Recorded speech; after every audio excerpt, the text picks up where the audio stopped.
Muchas gracias, don José Mari. Pues pasamos ya al acto académico. Me preguntaba el ponente hace unos minutos, dice, pero 77 años, ¿y cómo lleváis tantos años? Y dice, ¿y esto cómo se mantiene de esta manera? Digo, don Vicente, esto no solo es la reflexión académica que nos vas a hacer, sino es animación misionera. Lo ha dicho muy bien don José Mari.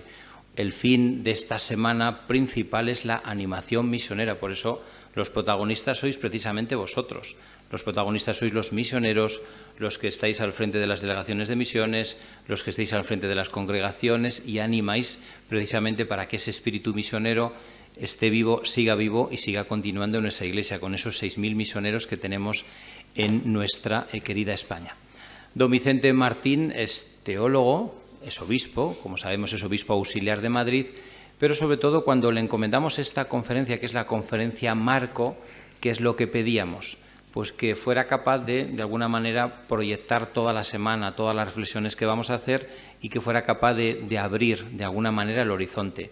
Que lo que nos va a decir hoy, que es muy amplio, pero nos sirviera para contextualizar por qué la semana misionología este año es Misioneros de la Esperanza, por qué o cómo hacerlo en este momento de júbilo, de jubileo, en este momento tan convulso, tanto en nuestra sociedad española como en ambientes internacionales de no paz o de guerra. Entonces nos parecía que don Vicente Martín era la persona más adecuada, primero porque es teólogo, él ha hecho teología pastoral, tiene una reflexión importante precisamente sobre la teología pastoral, pero después su vinculación ha estado, y es un poco uno de los motivos mayores por los que lo hemos traído, ha estado vinculada a Cáritas Madrid, y ahora es el responsable de Cáritas de la Conferencia Episcopal.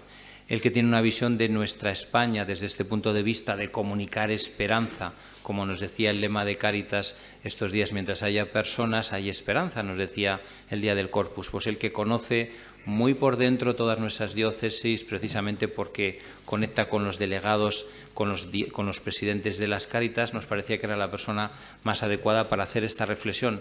¿Dónde fundamentar hoy la esperanza? Desde un punto de vista lógicamente cristiano, pero en la sociedad en la que nos ha tocado vivir y donde somos llamados a edificar o continuar edificando el reino de Dios. Pues don Vicente, no le robamos ningún minuto más, va a estar con nosotros hoy, va a estar también en la Eucaristía y algún momento mañana, así que le damos ya la palabra y nada, esa apertura, esa comunicación que nos hace de conocimiento, pues la esperamos con los ojos abiertos y con los oídos muy atentos. Gracias. Muchas gracias, don Carlos. En primer lugar, decir que me siento acogido y afortunado por esta invitación. Para mí es un honor venir a las 77, por Dios, cuántos años. Hermano Raúl, gracias por tu presencia una vez más, que nos podemos dar un abrazo fraterno. Don José María, don Jorge, bueno, saludaros todos y a todas. Gracias a Dios conozco a algunos de los que estáis aquí, porque somos paisanos de la tierra, de Extremadura, de la diócesis de Mérida-Badajoz, y otros de Cáceres y otros que nos hemos ido encontrando, como aquí al secretario general y al delegado de Cáritas. Gracias. Gracias también por acercaros a saludarme. Bueno, sin más, que decía que presentaba un reto grande, el abrir boca a lo que es la riqueza de esta semana, a lo que va a ser esta semana. Don Roberto, una semana donde va a estar presente la teología, la pastoral, ¿verdad? La misión, la animación, la espiritualidad. En definitiva, van a estar presentes todas aquellas personas por las que cada uno de nosotros estamos aquí con ese espíritu misioneros.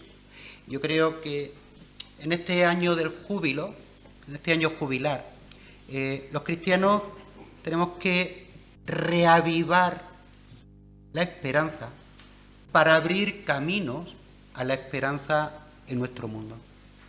En ese doble movimiento, reavivar la esperanza para abrir caminos de esperanza. Mira, la esperanza es algo constitutivo en el ser humano.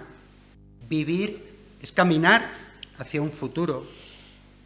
La vida del ser humano siempre es búsqueda de algo mejor. El ser humano no solo tiene esperanza, sino que vive en la medida en que se abre a la esperanza y es movido por ella. Por eso, cuando en una sociedad se pierde la esperanza o entra en crisis, el horizonte se oscurece, aparecen los nubarrones, la convivencia se resiste y la vida corre el riesgo de degradarse. Estamos en un momento de la historia donde parece que flota la desesperanza y el miedo. Miedos sociales también. Las guerras, las desigualdades sociales, la corrupción, los abusos, incluso la agresividad verbal, por ejemplo, en los medios de comunicación, en las redes, ¿verdad? Todo eso hace que, o a veces tengo la impresión, de que vamos tirando, aferrados a un realismo light, tratando de aparentar seguridad mientras a veces nos consume la incertidumbre. Ello contribuye, y ese es el peligro, a meternos en nuestros pequeños espacios, en mi tierra se diría chiringuitos, en nuestros chiringuitos, a estar más pendientes de lo particular y olvidarnos de lo fundamental. Esa gran propuesta misionera, ser sal de una esperanza que no defrauda. El Papa León, en su mensaje para la Jornada Mundial de los Pobres, dice así: la esperanza cristiana, a la que remite la palabra de Dios, es certeza en el camino de la vida, porque no depende de las fuerzas humanas, sino de la promesa de Dios, que siempre es fiel.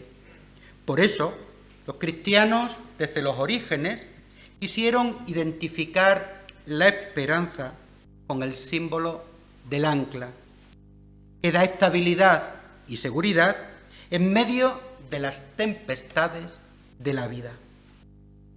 La esperanza cristiana es como un ancla que fija nuestro corazón en la promesa del Señor Jesús, que nos ha salvado con su muerte y resurrección, y que volverá de nuevo en medio de nosotros. Esta esperanza sigue señalando como verdadero horizonte de vida el cielo nuevo y la tierra nueva, donde la existencia de todas las criaturas encontrarán su sentido auténtico, pues nuestra verdadera patria está en el cielo. Los cristianos estamos llamados a dar razón de nuestra esperanza desde la fuerza del amor que todo lo cambia y lo transforma. Estamos llamados a ser misioneros, misioneras de esperanza, es decir, ser signos tangibles de esperanza para tantos hermanos y hermanas que viven en condiciones de penuria. Tenemos el reto como iglesia, como comunidades cristianas, tenemos el reto de ser constructores de espacios de esperanza, zonas liberadas para recuperar la vida y la dignidad de las personas. Los vulnerables, los que sufren, los que se encuentran en una situación de derrota, son, y no podemos olvidarlo, los destinatarios privilegiados del Evangelio, y tienen derecho a que les llegue el gozo del Evangelio, porque el Evangelio abre a la esperanza. Y esto nos toca vivirlo en una sociedad en crisis, en lo que se llama la sociedad del riesgo. Crisis e incertidumbres en la sociedad del riesgo. Son muchos los rasgos sombríos que caracterizan el momento actual, pero probablemente la constatación más grave quizás sea esa crisis de esperanza. Si nos falta la esperanza, ¿qué nos queda? En una conversación con personas sin hogar, yo les preguntaba, bueno, ¿y qué razones tenéis para seguir? Es que si nos falta la esperanza, Padre, ¿qué nos queda? Por eso me parece que la constatación más grave es precisamente la crisis de esperanza. Ya no vivimos en esa sociedad sólida, de contenidos precisos, valores absolutos, sino más bien en esa sociedad en constante movilidad, incertidumbre, relativismo. Los estudios de Bauman nos han ayudado a caer en la cuenta de la ardua tarea que significa hoy para el individuo la búsqueda de una identidad siempre flexible y versátil, para poder integrarse y sobrevivir en una sociedad cada vez más global, pero al mismo tiempo una sociedad sin identidad estable ni seguridad garantizada. Los que analizan las causas de los nuevos conflictos, como la polarización social y política, señalan, por una parte, la desvinculación social y la debilidad institucional, incapaz de tomar medidas políticas y sociales a tiempo, generando confusión e inseguridad en el espacio público. Por otra parte, la interdependencia creciente hace que los problemas se expandan y nos afecten a todos. Como dice el filósofo español Daniel Innerarity, vivimos en un mundo cada vez más unificado, pero extremadamente desigual y, en consecuencia, inestable e inseguro. En la sociedad del riesgo, caracterizada por las desigualdades sociales, los conflictos, las guerras, las tensiones, las polarizaciones políticas, los desplazamientos masivos de los desesperados a causa de la pobreza o los desastres ecológicos o las guerras. Una sociedad que descuida la casa común y nos somete a todos a los grandes impactos de la crisis ecológica y el cambio climático. La sociedad española es cada vez más desigual. Como pone en evidencia el último avance del informe FOESA, donde nos alerta cómo los hogares que sufrieron las consecuencias de la crisis financiera del 2007 y de la COVID-19 siguen sin recuperarse. Casi 9,5 millones de personas están actualmente en una situación de exclusión social en España. Fijaros, 2 millones más que en el 2007. Eso significa que estamos, por tanto, ante un claro carácter estructural de la realidad de la exclusión social, persistente a las crisis, y nos muestra la incapacidad de la economía y de la política para romper los ciclos de pobreza y exclusión social que están afectando especialmente a jóvenes, mujeres con familias, familias con menores a cargo e inmigrantes. Y todo ello afectado principalmente por 3 grandes factores, que son los que están influyendo de una manera especial en la persistencia y el incremento de la exclusión social en este país. La vivienda, el trabajo y la salud mental. Hoy día uno de los grandes problemas que tenemos en este país es la vivienda.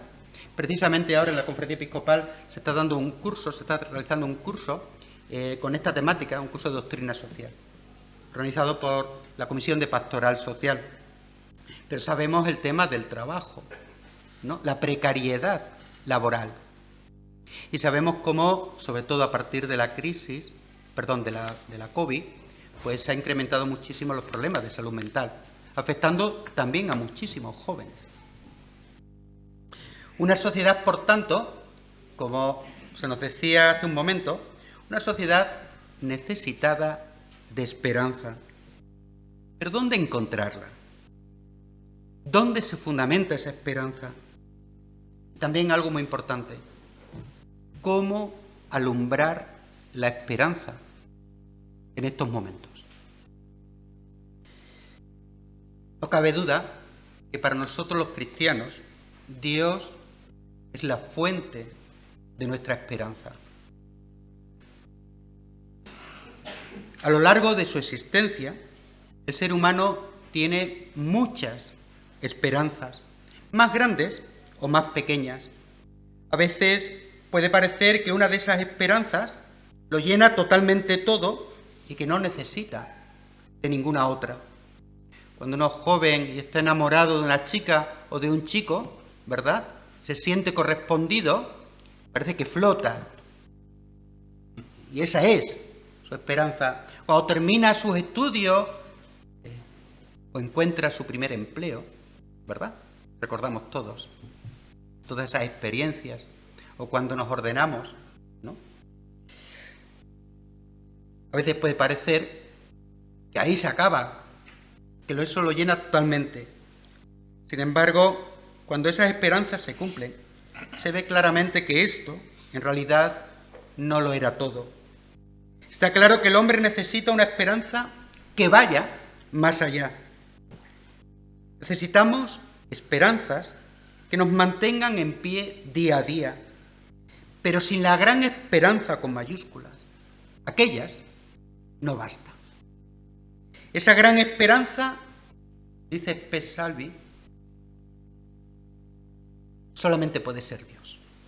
Él es el fundamento de la esperanza.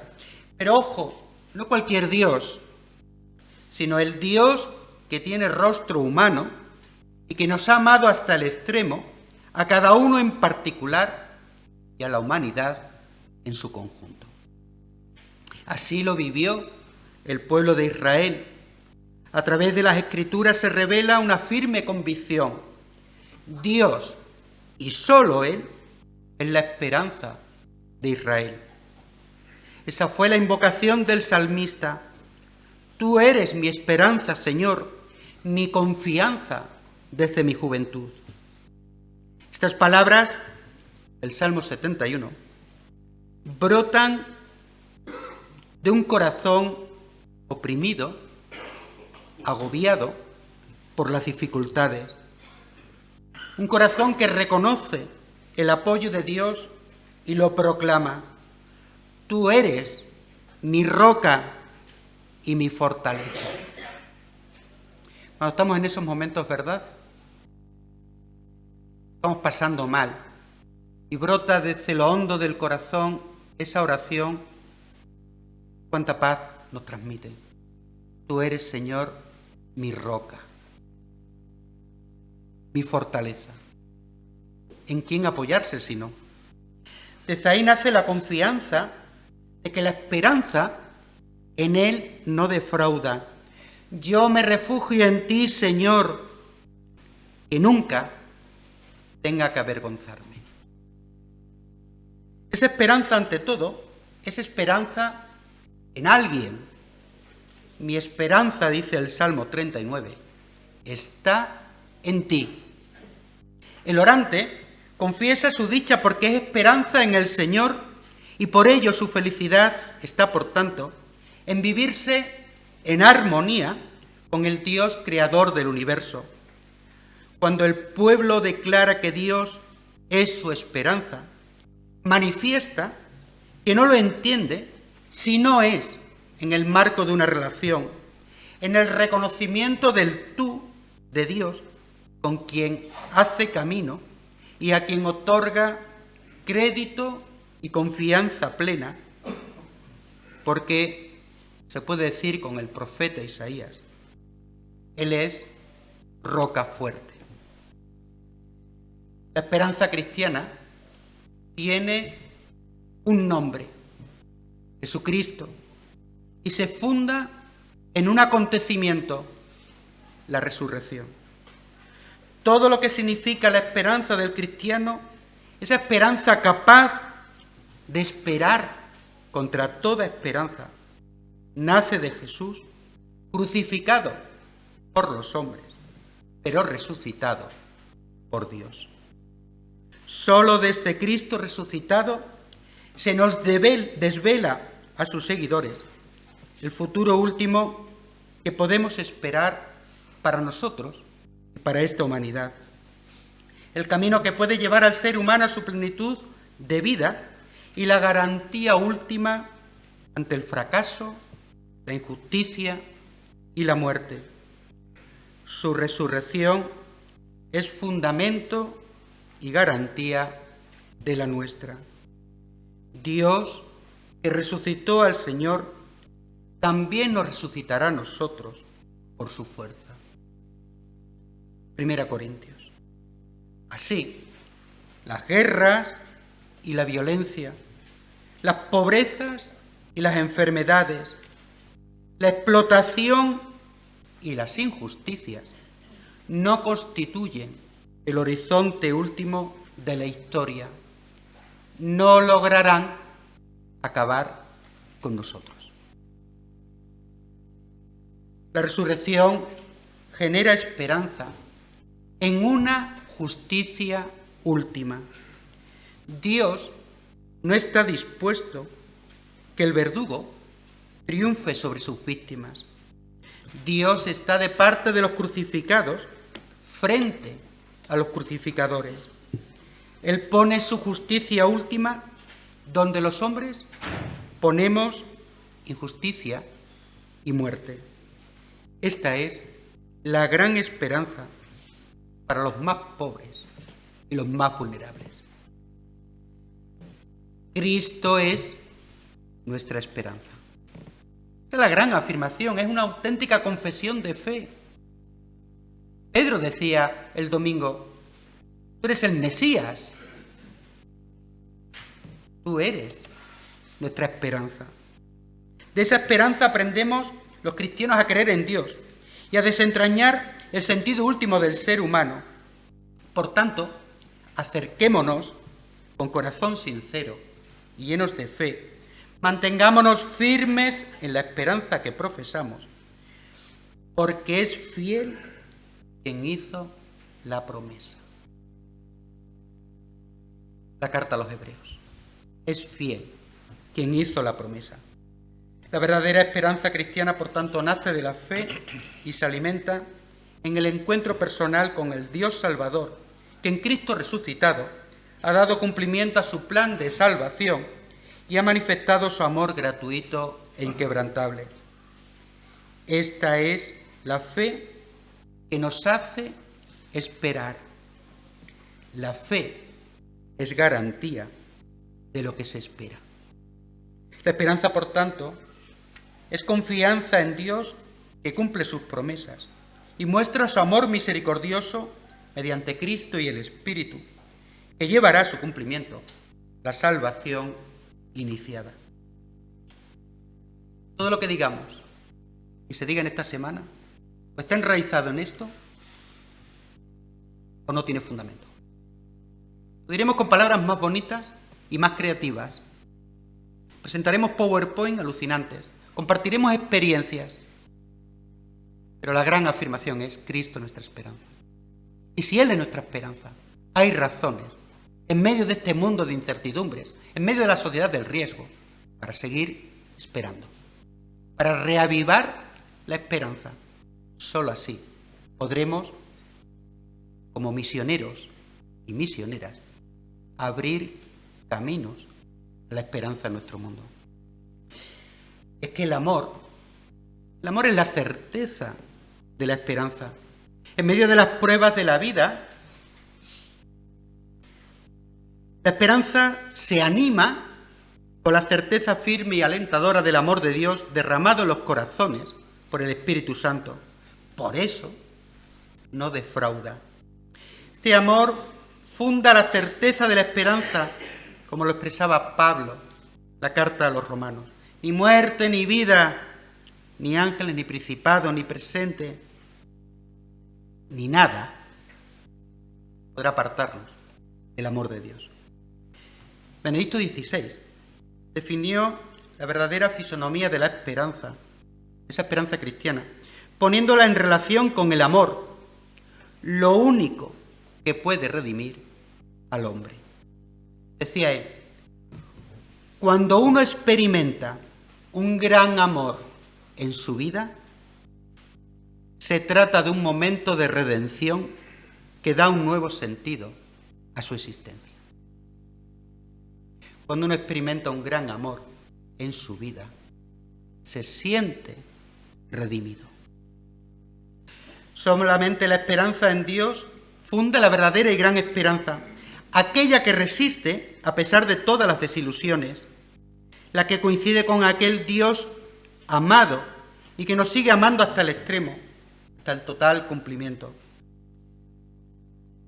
La existencia cristiana consiste, decía San Agustín, en creer, esperar y amar. Esa es la vida cristiana. Creer, esperar y amar. Y podemos decir que la fe, la esperanza y la caridad se nutren entre sí mutuamente en una especie de perfecta simbiosis trinitaria. Pero esta esperanza cristiana no es una esperanza que lleve a cruzarse de brazos, a esperar que solucionen todo otros o el Dios que no defrauda. La esperanza cristiana es una esperanza comprometida y transformadora. Ciertamente, nuestra esperanza es escatológica, metahistórica, porque es esperanza en la plenitud del reino de Dios, en la vida eterna, como ya se nos ha dicho. Pero al mismo tiempo es una esperanza histórica, porque la esperanza no es un punto inmóvil en el horizonte del más allá, es motor de nuestro existir aquí y ahora, que es camino hacia la meta del reino de Dios. Lo histórico, para el creyente, tiene importancia. En el presente vivimos anticipadamente lo que esperamos. Sabiamente decía el Concilio Vaticano II, en la Gaudium et Spes, la esperanza escatológica no merma la importancia de las tareas temporales, sino que más bien proporciona nuevos motivos de apoyo a su ejercicio. Esperar en Dios, fundamentar nuestra esperanza en Jesucristo, no nos lleva a cruzarnos de brazos, sino a comprometernos en el aquí y en el ahora, para abrir, precisamente, caminos al reino de Dios, o si queréis, caminos a la esperanza. La dinámica es vivir desde lo que se espera. Galileos, ¿qué hacéis ahí plantados mirando el cielo? Spes Salvi 4 afirmaba que los cristianos cambiamos el mundo, la sociedad desde dentro, a partir de nuestro estilo de vida. La esperanza transforma desde dentro la vida y el mundo. Ciertamente nos encaminamos hacia la ciudad futura, pero en el camino y peregrinación anticipamos y preparamos la realidad esperada. Ante esta sociedad del riesgo,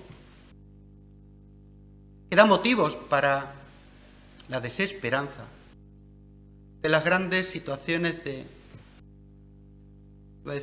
abusos, de corrupción, no tan recientes ahora que nos están diciendo los medios de comunicación. ¿Qué se espera de los cristianos? ¿Qué podemos hacer los cristianos? El Papa Francisco decía que podíamos hacer varias cosas. Una, cruzarnos de brazos y esperar a que el Estado, o quien sea, solucione los problemas. Dice, eso es algo infantil, porque tenemos capacidad de sobra para hacer transformaciones y mejorar nuestro mundo. Dice, también podemos ser críticos y darle a la muy, ¿verdad? Y decir que mal está todo, pero que lo solucionen otros. Eso sería conducirnos en la sociedad como los espectadores en la plaza de toros. ¿Saben ustedes lo que hacen los espectadores en la plaza de toros? No sé si hay mucha tradición aquí de toros. Ahora tenéis corridas, ¿no? En Madrid muchas, ¿verdad, José María? Bueno, pues, ¿qué hacen los espectadores en la plaza de toros? Si les gusta la faena, aplauden. Si no les gusta, silban. Pero ninguno se tira al ruedo. No podemos los cristianos conducirnos en la sociedad como los espectadores en la plaza de toros. Y entonces, y dice el Papa Francisco, decía el Papa Francisco en Fratelli Tutti, seamos parte activa en una sociedad herida como la nuestra. Ser parte activa en una sociedad herida como la nuestra. Por eso, solo desde el compromiso, desde la presencia, desde el anuncio del Evangelio, se pueden crear alternativas. La esperanza no es simplemente esperar a que algo bueno ocurra en el futuro, sino anticipar el cumplimiento de ese futuro, operando, trabajando sobre las potencialidades del presente. Por tanto, la esperanza es una esperanza activa, militante, transformadora, que va sembrando gestos de justicia y de paz, de encuentro y de cuidados. Una esperanza que es personal, claro que sí, pero una esperanza que se fortalece y se vive en comunidad. Nadie se salva solo. La salvación es una realidad comunitaria. La salvación es como la felicidad. Un pan que no se come solo, sino un pan que se comparte, que se come con otros. La vida eterna a la que nos dirigimos comporta estar unido existencialmente en un pueblo y solo se puede realizar para cada persona dentro de este nosotros. Esto supone dejar de estar encerrados en el yo y abrirse al encuentro de los otros, que abre hacia la fuente de la alegría y hacia el mismo amor de Dios. En ese sentido, insistía Benedicto XVI, como cristianos, nunca deberíamos preguntarnos solamente ¿cómo puedo salvarme yo mismo? Deberíamos preguntarnos también ¿qué puedo hacer para que otros se salven? Y para que surja también entre ellos la estrella de la esperanza. La esperanza es comunitaria y eclesial. Por ello se fortalece con otros y para cultivarla se necesita la comunidad. Se necesita de la familia, se necesita de los amigos, se necesita del equipo, se necesita de la comunidad. Porque la esperanza se nutre de esfuerzos compartidos, de redes humanas con fuertes vínculos, donde se encarnan valores como la generosidad, la compasión, la fraternidad y la gratitud. Por eso, la esperanza arraiga en los nombres y los rostros de aquellos que nos acompañan y nos cuidan. Ahí arraiga la esperanza. En los nombres y en los rostros de los que nos acompañan y nos cuidan. No sé si recuerdan esa novela del relato de un náufrago. ¿Recordáis? Era un barco colombiano, de la Marina colombiana, que hay un naufragio, mueren todos, solo se salvó uno. Y estuvo a la deriva en el mar varios días. Cuando lo rescataron, le preguntaron cómo había conseguido salvar la vida. Y él decía, iba pronunciando los nombres de los que me esperaban. Me parece hermoso, ¿verdad? Iba pronunciando constantemente los nombres de los que me esperaban, de los que me quieren. Si la leíste hace mucho tiempo, volver a releerla. También dijo, tenía una verdad que contar. El barco iba lleno de una carga ilegal, saturado, sobrecargado, y el barco se hundió por sobrepeso. El contarlo a uno lo llevó al ostracismo y a García Márquez al exilio. La verdad, la esperanza, arraiga en los nombres y los rostros de los que nos cuidan. Por eso la importancia de lo cual hablaré luego, de la cercanía, de la ternura, del acompañamiento.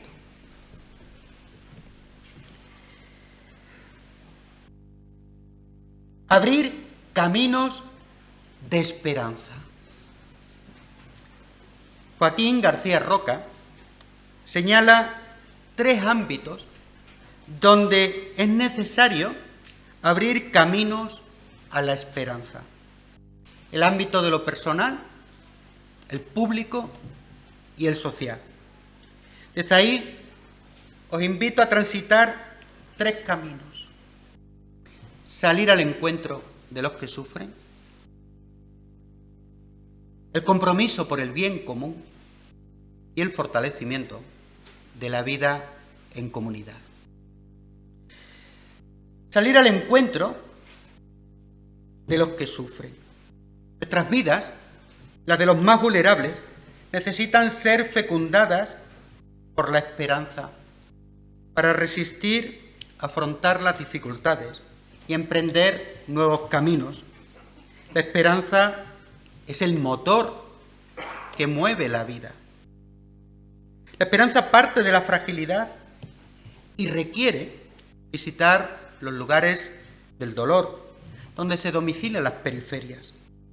Se construye silenciosamente por las zonas de penumbra y nace de una semilla que busca crecer. En estos años que he estado más directamente trabajando con Cáritas, ¿no?, he podido comprobar personalmente, y muchos que habéis sido misioneros y misioneras, ¿no?, cómo gente tan pobre ha perdido la esperanza, ¿no?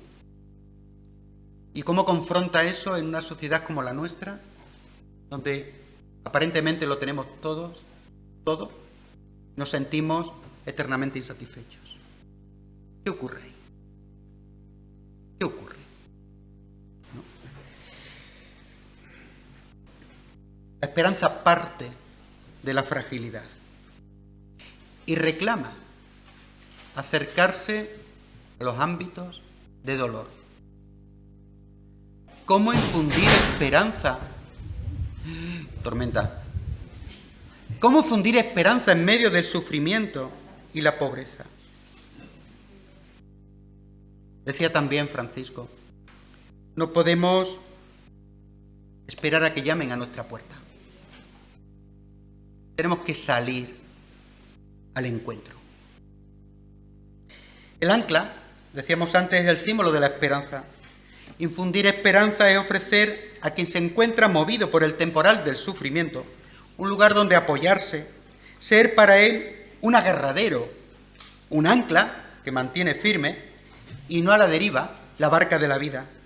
Ser alguien con quien compartir los miedos y las ilusiones. Cada encuentro, cada relación de ayuda significativa, cada diálogo sanador es sacramento de esperanza para los más vulnerables. Se trata, pues, de salir al encuentro para acoger, escuchar y acompañar. Acompañar vidas, acompañar procesos. Y eso solo se logra cuando se establecen vínculos. Vínculos fuertes con las personas y cuando se confía en las posibilidades del otro. Esto que digo no me ha venido a mí por ciencia infusa, ¿eh? Esto lo he aprendido sufriendo, sufriendo obedecer. Me lo permití, vamos bien de tiempo, ¿no? ¿Sí? Vale. Recuerdo, estando en Badajoz, donde yo estaba de párroco en un barrio muy marginal, una zona de exclusión social, ¿no? Donde había mucha realidad de sufrimiento, también mucha gente buena. Recuerdo que me llaman los servicios sociales para proponerme acompañar a Sara. Sara era una chica con 17 años, recién cumplido, no sé si 16, 17, recién cumplido, en los primeros escarceos con la prostitución. Además era algo consentido por su madre y con viejos verdes. Imaginaros el cuadro. Me llaman los servicios sociales para proponerme si sería bueno sacar a esta chica del ámbito familiar, llevarla a un piso de alquiler con acompañamiento. Ignacio, tú sabes también mucho de eso, ¿verdad? Y, bueno, acompañarla. Pues yo estaba bloqueado. Decía, no, eso no va a ser viable, porque hemos trabajado con esta familia durante años. Aquí hemos fracasado todos. Ayuntamiento, Cruz Roja, Cáritas, todos. No vale la pena, nos vamos a llevar una decepción. Yo no sé si es que me daba miedo decepcionarme más de lo que ya estaba, o es que ya estaba quemado en ese barrio y necesitaba salir, que probablemente sería de todo. Y me decía el psicólogo, pero ¿de verdad, Vicente, tú crees que no podemos hacer nada? Y yo le argumentaba. ¿De verdad, Vicente, que crees que no es posible? Y yo le daba razones. Estaba durísimo, no me conocía ni a mí mismo. Ahora cuando lo recuerdo, digo, ¿ese era yo? Hasta que hay un momento que dice, entonces, Vicente, damos a Sara por perdida. Aquello zarandeó mi corazón y mi cabeza. Se me vino pasaje del Evangelio que me bombardeaba la cabeza. Damos a Sara por perdida. ¿Os imagináis qué texto evangélico? A ver. La oveja. Y dije, cuidado, Vicente. A ver si cuando tú estás dando a Sara por perdida, el Padre Dios la sigue buscando. La esperanza, cuando se acerca al mundo del dolor, tiene que aprender a confiar en las posibilidades de las propias personas. Desde entonces aprendí, queridos amigos y amigas, algo fundamental en mi vida, que somos imperdibles. Y para que no se me olvide, me suele acompañar un imperdible así de grande. Así de grande. Somos imperdibles. Por ahí, cuando se sale al encuentro de las personas, brota la esperanza. O por lo menos así lo creo.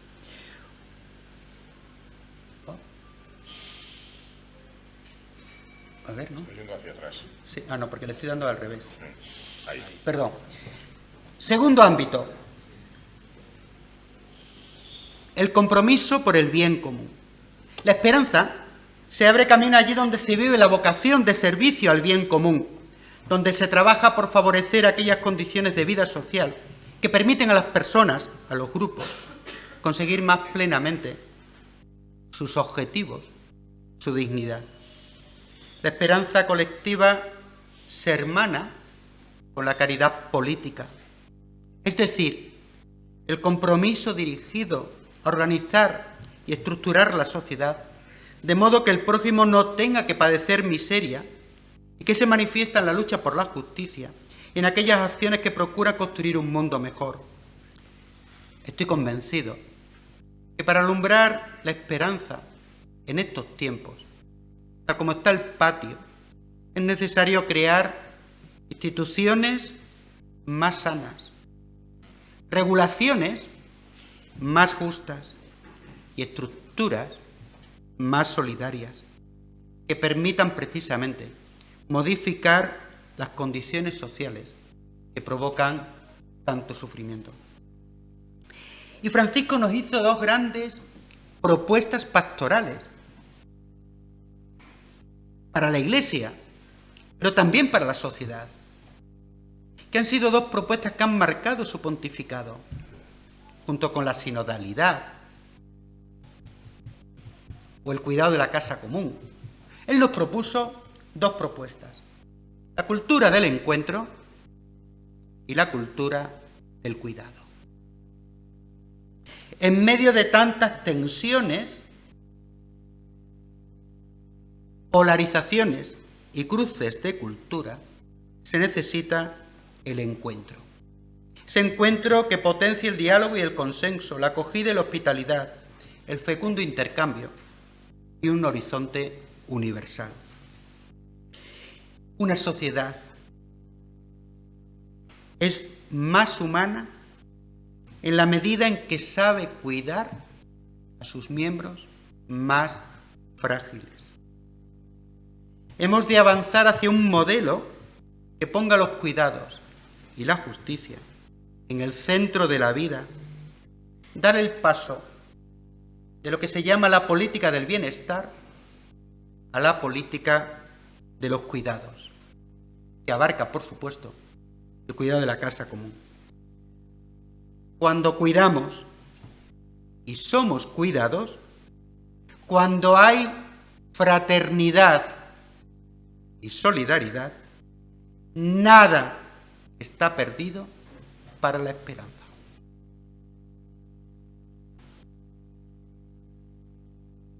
Y una tercera clave o un tercer ámbito que también me parece esencial en estos momentos: lo comunitario. Fortalecer el sentido de lo comunitario. Nadie puede pelear esta vida aisladamente. Se necesita una comunidad que nos sostenga, que nos ayude, en la que nos ayudemos unos a otros a mirar hacia adelante. Se necesita una comunidad de pertenencia y solidaridad a la cual podamos destinar tiempo, esfuerzos y bienes. Por tanto, estamos invitados a convocar y a encontrarnos en un nosotros que sea más fuerte que la suma de acciones individuales, pues mientras más crece el sentido de la comunidad, el sentido de la comunión como estilo de vida, mayormente se desarrolla la compasión, la ternura y la solidaridad.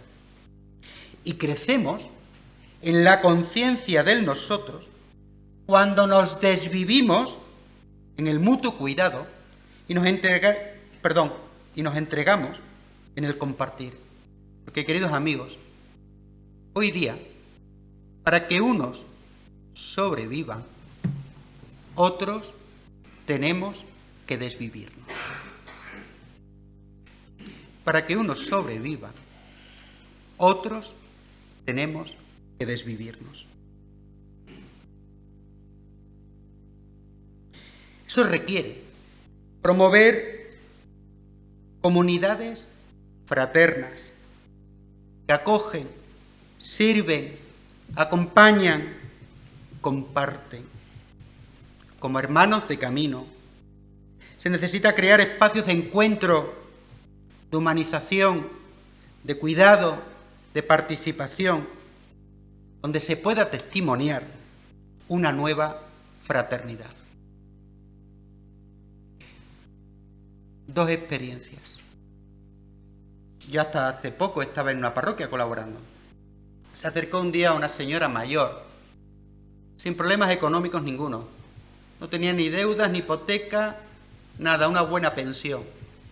Vino a pedirnos si alguien la podía acompañar al médico.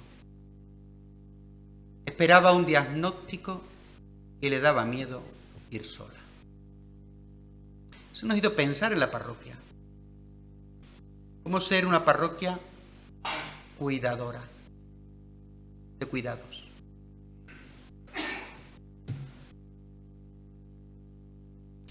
Otra experiencia. Me invitaron a hablar de el modelo de parroquia de ese Evangelii Gaudium. Y hablé de cosas de estas. Levantó la mano una señora al finalizar, una chica migrante, y dijo: vengo todos los domingos a misa, pero nunca me tomo un café con nadie de la parroquia. Participa en lo más grande que tenemos, que es la Eucaristía. Y eso nos lleva al encuentro. ¿O es que vamos a la misa del descuido? ¿Sabéis cuál es esa, verdad? ¿Sabéis cuál es la misa del descuido? ¿Para quedar descuidado?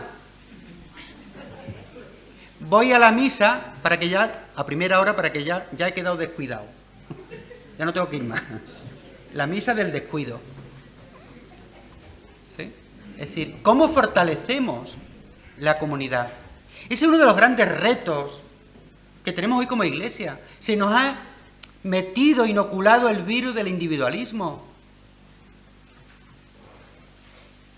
Y tenemos que recuperar el sentido de la comunidad, que va en nuestro ADN como cristianos. ¿Cómo recuperar lo comunitario? Eso pasará por fortalecer la fe, evidentemente, por celebrar en comunidad dignamente. A lo mejor no hay que potenciar tanto esa piedad individualista. A veces tengo la sospecha que se está potenciando. Espiritualidad comunitaria. Porque solo desde ahí podremos abrir caminos a la esperanza. Estoy convencido de ello. Estoy convencido de ello. Solo habrá comunidad en la experiencia de la fraternidad. Y la fraternidad, queridos amigos, se va construyendo, voy a decir como se diría en mi pueblo, como un buen cocido, a fuego lento. La fraternidad se construye a fuego lento. Es decir, en la experiencia cotidiana del compartir, celebrar juntos, acompañarse mutuamente. Cada comunidad, nuestras parroquias, están formadas por muchos hilos distintos. Hilos que hay que tejer. Tejer comunidad. Tejer comunidad. La fraternidad será el esfuerzo y el regalo por ir entretejiendo los vínculos desde el cuidado mutuo. Se necesita, por tanto, conversión para pasar, conversión espiritual, para pasar de la comunidad a la fraternidad, de la comunidad entendida como estructura a la fraternidad vivida como experiencia vinculante y misionera al mismo tiempo. Dar el paso de comunidades formales a comunidades fraternales. Desde la propia experiencia, a veces me he encontrado que muchas parroquias y muchas comunidades parecen un gran armario. Un armario donde tenemos todo ordenado, cada cosa en su cajón. El cajón de la liturgia, el cajón de la economía, el cajón de la catequesis, el cajón de Cáritas. todo perfectamente ordenado como nuestros armarios, pero con pocos vasos comunicantes. No, nosotros somos de animación misionera. ¿Y eso qué significa? Animar a la comunidad. No, nosotros somos de Cáritas. O sea, animar a lo comunitario para generar vínculo. No, nosotros somos de catequesis. Claro. Para mostrar y enseñar a vivir la fraternidad. Claro. No un armario, todo bien ordenado, como la ropa interior. ¿Me he explicado, verdad? Gracias. Así, dar el paso de comunidades formales a comunidades fraternales. Y termino, que ya me enrollo. Ay, perdón, otra vez vuelvo a lo mismo. Ahí. La esperanza de los pobres, todos somos pobres, ¿eh? No lo olvidemos. Todos somos vulnerables, también valiosos, ¿eh? Las personas somos como una bonita vajilla de porcelana. ¿Ves lo que le pasa a la porcelana, verdad? Es muy bonita, muy valiosa, pero muy frágil. Precisamente por ser frágil es valiosa. Hay que cuidar. Todos somos vajillas de porcelana. La esperanza de los pobres nunca se frustrará. Estas palabras del Salmo 9 expresan una verdad profunda que la fe logra imprimir sobre todo en el corazón de los más pobres. Devolver la esperanza perdida a causa de la injusticia, el sufrimiento y la precariedad de la vida. El pobre, el que sufre, nunca encontrará a Dios indiferente. Nunca. Esa certeza de no ser abandonado es la que invita a la esperanza. En pocas palabras, la esperanza no defraudará cuando esté estrechamente vinculada al crecimiento de las personas, a las relaciones y los vínculos, a la justicia, al compromiso de una nueva humanidad y un mundo nuevo. Se reaviva la esperanza cuando hay signos concretos de cambio, de mejora. Y termino. Para los cristianos, la esperanza tiene razón de ser no solo porque Dios vendrá. ¿Hay que saber cuándo? La esperanza tiene su razón de ser no solo porque Dios vendrá, sino porque Dios está viniendo aquí y ahora, empujando, iluminando en medio de tantas oscuridades. Está viniendo de una manera callada y discreta en los gestos de bondad, de ternura, de solidaridad. Está viniendo en la capacidad de resistencia de tantas personas vulnerables y frágiles. Y está viniendo cuando nos dejamos afectar por el dolor y la desesperanza de los otros y sacamos lo mejor de nosotros mismos. Animadores de la misión, seamos misioneros, misioneras de esperanza. Muchas gracias.